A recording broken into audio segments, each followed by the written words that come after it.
हमसे जुड़े रहने के लिए सब्सक्राइब बटन को दबाइए, उसके बाद बेल आइकॉन को ज़रूर दबाइए और ऑल नोटिफिकेशन सेलेक्ट कीजिए। Thank you. नमस्कार साथियों, आज हम आए हैं एप्पल बेर की खेती कवर करने।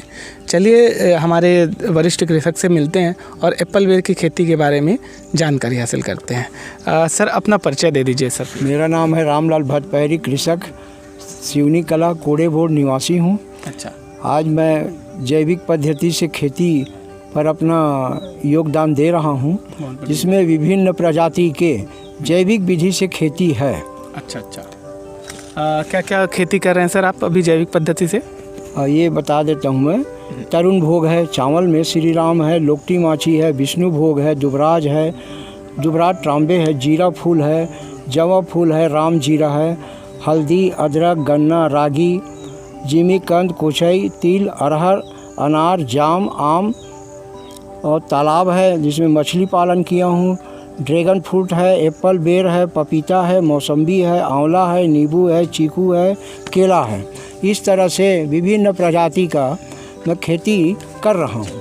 सर ये आपका जो फार्म है ये कितना एकड़ में फैला हुआ है सर?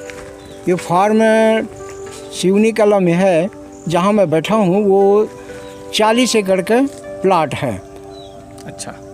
सर हम यहाँ पे देख रहे हैं ये विविध प्रकार के सर्टिफिकेट्स भी आपको मिले हुए हैं, तो हमको थोड़ा अवगत कराइए सर कृपया कि क्या किस प्रकार का है। हाँ, ये छत्तीसगढ़ शासन का है। ये छत्तीसगढ़ शासन के स्वतंत्रता दिवस समारोह 2009 में प्रथम बीज उत्पादन कार्यक्रम के तहत ये मेरे को ये प्रशस्ति पत्र मिला है। दूसरा है जिला स्तरीय उन्नत कृषक पुरस्कार। ये उद्यानिकी से तमतरी जिला में प्रथम पुरस्कार मिला 25,000 का।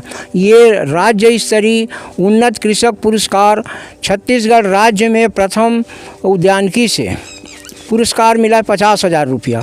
ये है राष्ट्रीय स्तर का, जिसमें दिल्ली के अधिकारी आए थे और मेरे को इंदिरा गांधी कृषि विश्वविद्यालय में सम्मान के साथ ये अवार्ड मेरे को दिए। और ये है ऑर्गेनिक का, ये मेरा सर्टिफिकेट है। मैं जो खेती कर रहा हूँ उसका ये CG सर्ट रायपुर से ये मेरे को प्रमाण पत्र मिला है। एप्पल बेर के बारे में हमको ये बताइए कि ये क्या एप्पल बेर के लिए किसी खास तरीके से हमको खेत तैयार करने की ज़रूरत है क्या?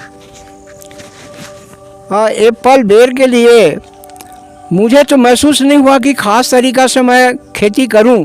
मैं तो वैसे ही गड्ढा खोद के पौधे को डाल दिया था और उस पौधे को मैं उद्यानिकी विभाग शासन का भाटा गाँव नर्सरी से लाया हूं और ला के यहाँ गड्ढा खोद के डाल दिया।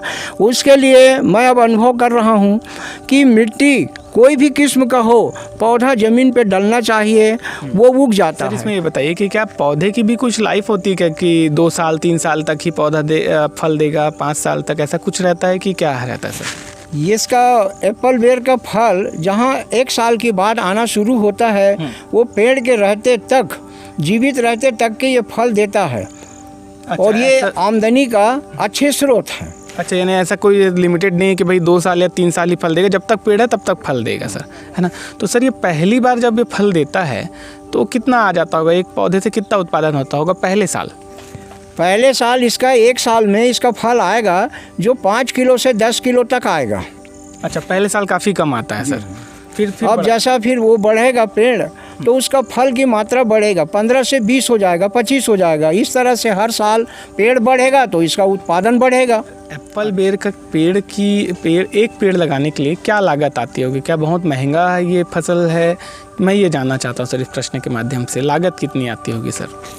ये इसमें एक पौधे की कीमत है 35 से 40 रुपया नग। अच्छा। अगर हम एक पौधा डाल दें तो 10 फीट की दूरी पर दूसरे पौधा डाल सकते हैं। 10 बाई 10 पर वो हम डालते जाएं, चाहे जितना एरिया में अपना क्षमता के हिसाब से डालें, तो इसमें ऐसा कोई निश्चित मापदंड नहीं है। अच्छा, और लागत भी तो जो 35-40 रुपये है वो? 35-40 रुपया इसकी मात्र लागत है। कोई खाद वगैरह की ज़रूरत नहीं पड़ता। अगर कहीं आपको डालना उचित है तो जैविक खाद ही डालें। अच्छा, तो जो पौधे की जो खरीद मूल्य है वो मुख्य लागत है, बाकी ऐसे अलग से किसी प्रकार के जैविक और अलग से लागत की आवश्यकता नहीं पड़ती है। सर जैसे ये एप्पल बेर की खेती हम करते हैं तो लेबर की कितनी आवश्यकता पड़ती है? बहुत ज़्यादा लेबर की आवश्यकता होती है, कैसे होता है ये बताइए सर। नहीं, लेबर की उतना आवश्यकता नहीं पड़ता। जैसा हम अगर कहीं सोचें, लेबर बहुत कम लगता है, पेड़ के पास सफाई करना ही ज़्यादा उपयुक्त है। और एक फल आने के बाद फल जब तक समाप्त होता है तो उस डंगाली को काटना ज़रूरी होता है। तो नया जो शाखा निकलेगा उसमें उस फल की वृद्धि होगा और उसके साइज बड़ा आएगा। अच्छा, घना फैलेगा पेड़ तो ज़्यादा उत्पादन भी मिलेगा। जी जी जी सर, मेरे को एक बताइए कि ये एप्पल बेर में मौसम के बदलने से क्या क्या प्रभाव पड़ता है, कि कैसा प्रभाव होता है, ये मैं जानना चाहता हूँ सर। हाँ, एप्पल बेर के लिए साफ़ सुथरा मौसम अनिवार्य है। अगर कहीं बदली आता है, पानी गिरता है तो इसमें जो फूल लगा रहता है वो झड़ जाता है। ये किसान के लिए हानिकारक है। अगर कहीं मौसम साफ है तो इसका उत्पादन बढ़िया आएगा। अच्छा, लाभदायक खेती है। अच्छा, लेकिन मौसम की मार से इसको नुकसान पहुंच सकता है सर। तो बताइए सर, रोग प्रबंधन और कीट प्रबंधन हम कैसे करें इस पौधे के लिए? और उसमें मौसम के आधारित कभी कभी रोग आ जाता है। रोग में मतलब कि फल में कीड़ा। अच्छा, तो वो प्राकृतिक है, सभी फल पे नहीं आता, कुछ फल पे आ जाता है। अभी तक तो उसका उपचार हुआ नहीं है, वो नहीं के बराबर उसको अपन मान के चल रहे हैं।